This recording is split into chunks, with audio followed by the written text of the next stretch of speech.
Hey guys! Welcome sa Panlasang Pinoy! Gagawa tayo ng special chicken embutido. Pagpasensya nyo na itong boses ko dahil kagagaling ko lang sa sakit. Ito yung mga ingredients na gagamitin natin. Kailangan ng ground chicken o ng giniling na manok.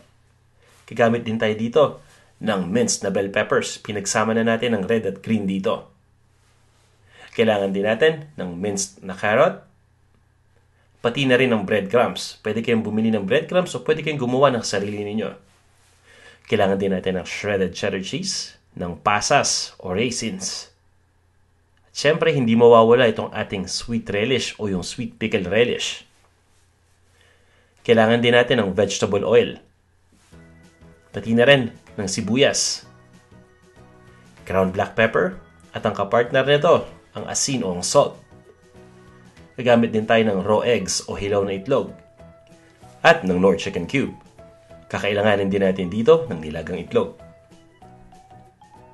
So guys, ito yung kumpletong listahan ng mga ingredients para gamitin ninyo gabay sa pagluluto. Matatagpuan ninyo yung kumpletong recipe nito sa panlasangpinoy.com. Umpisa na natin.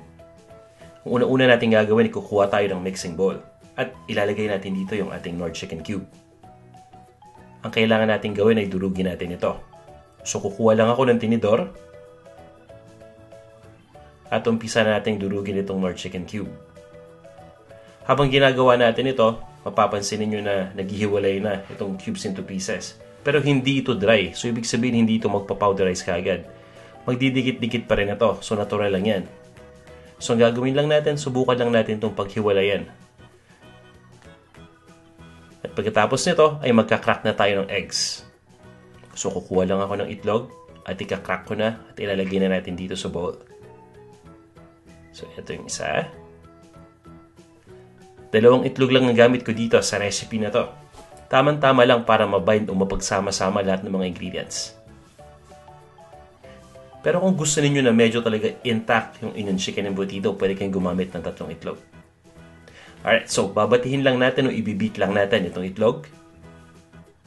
Sisiguraduhin lang natin na na-dilute na dito yung chicken cubes. So, ang gagawin natin ay tutuloy lang natin itong pag-beat. Konting tiyaga lang ang kailangan dito. Pwedeng mano-mano na katulad nito. Pwede rin kayong gumamit ng electric mixer para mas mabilis. Konting tiyaga lang ang kailangan natin dito. At syempre, mag-e-effort lang tayo ng konti. Sabi nga nila, kung may tiyaga, may nilaga. Pero para sa atin, kung mayroong tiyaga, meron tayong chicken embutido. So ayan guys, ready na to. Ang gagawin kong susunod ay ilalagay ko na dito yung ibang mga ingredients pa para mabuo na natin yung mixture nitong ating chicken embutido.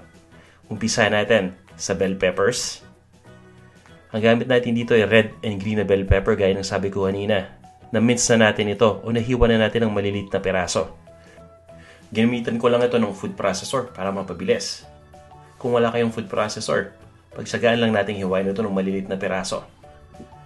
Now, ilalagay na natin yung carrot. Ganon din ang ginawa ko. Hiniwa ko lang ito ng maliliit gamit ang food processor. Siyempre guys, pwede naman natin itong manu-manuhin ng paghiwa.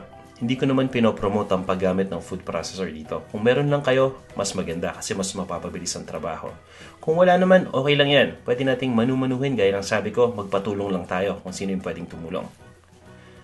Maglalagay din tayo dito ng sibuyas. Ganun din, nahiwa lang din natin ito sa maliliit na piraso.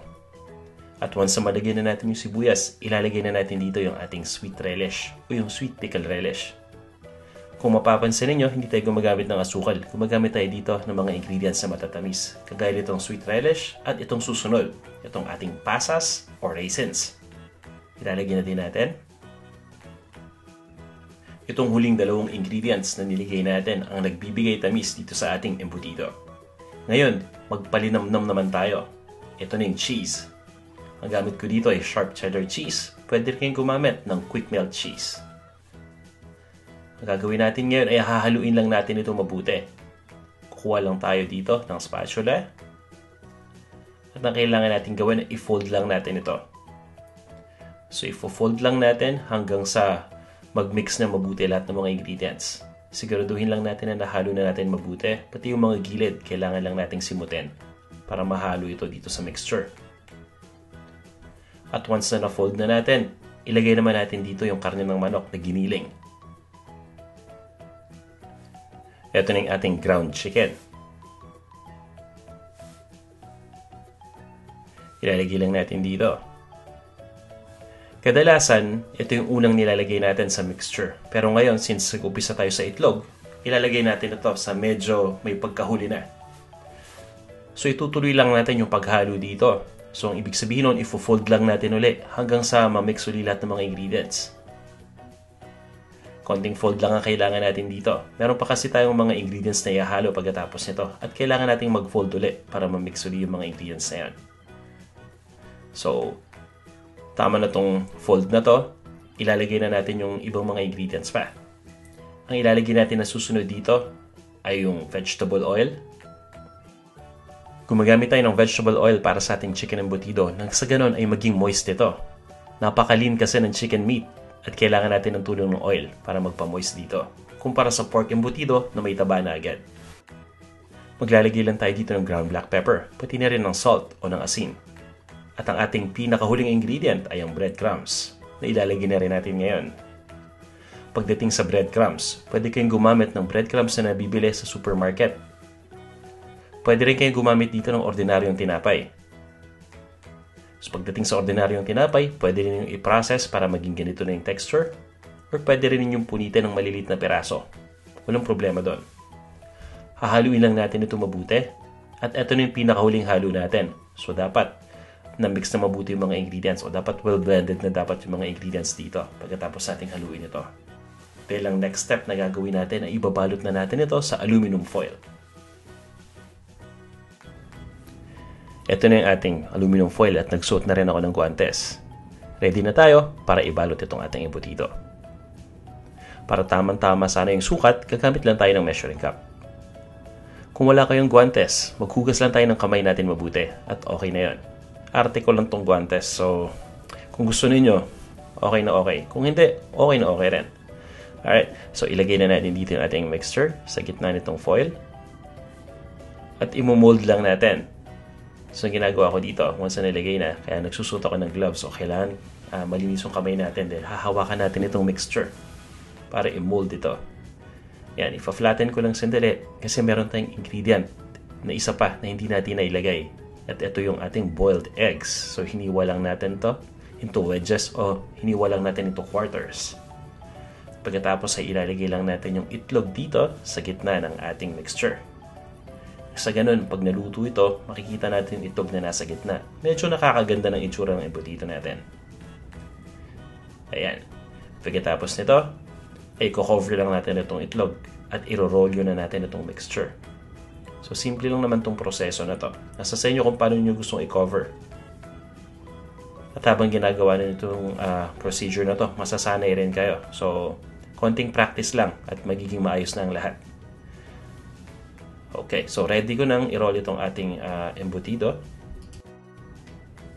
Sobrang simple lang itong procedure o yung proseso sa pag-roll nitong embutido dito sa foil. Tandaan lang natin na yung unang fold natin o yung unang roll, kailangan ma-cover yung buong mixture natin.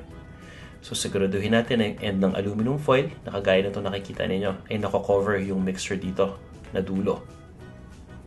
Alright, so yun yung mixture. Cover lang natin. Ayan. At pagkatapos ay tutuloy na natin yung pag-roll hanggang sa makonsume na natin itong aluminum foil. Ayan. So pagkatapos nito, kukunin lang natin yung ating foil na may embutido at isisil natin yung dalawang ends. Unahin ko muna dito sa ibaba. Siguraduhin lang natin na walang makakatakas na mixture. Pagkatapos ay ilalak lang natin ito sa pamamagitan ng pag-ikot. Pagkatapos natin gawin ito, yung kabilang side naman. Same procedure din. Siguraduhin natin na walang mixture na makakatakas. Pagkatapos ay ilalak lang natin. At iikot natin. Mapapansin niyo habang iniikot natin ito, nagiging compact na yung embutido sa loob. Sinara na natin yung kabilang dulo so wala nang lalabasan yung mixture. Ginagawa natin, tinutulak natin yung embutido pa loob. Sa ganun yung maging compact ito. Alright, itong step na to, ang gagawin natin, dun pa sa ibang mixture na meron tayo.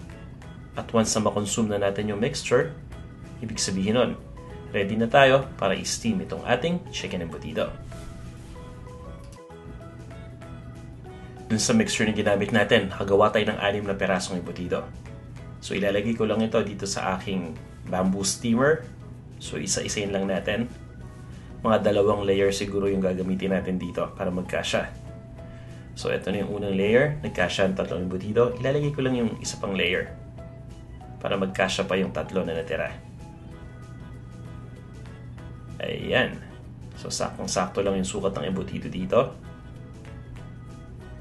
At ngayon, handang-handa na tayo para i-steam ito. Sa puntong ito, dapat napakulo na natin yung tubig. Dahil ilalagay lang natin itong ating bamboo steamer dun sa ibabaw ng pot na may kumukulong tubig at i-steam na natin ito.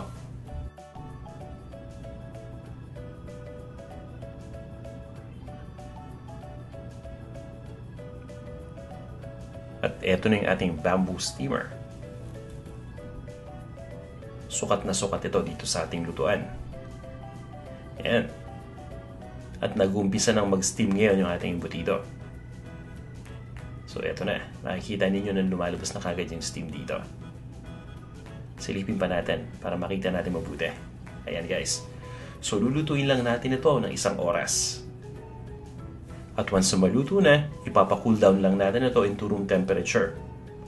After that, nasa sa inyo na kung gusto ninyong i-refrigerate o kung gusto ninyong kainin kagad. So guys, ito na yung naluto natin ng chicken embutido.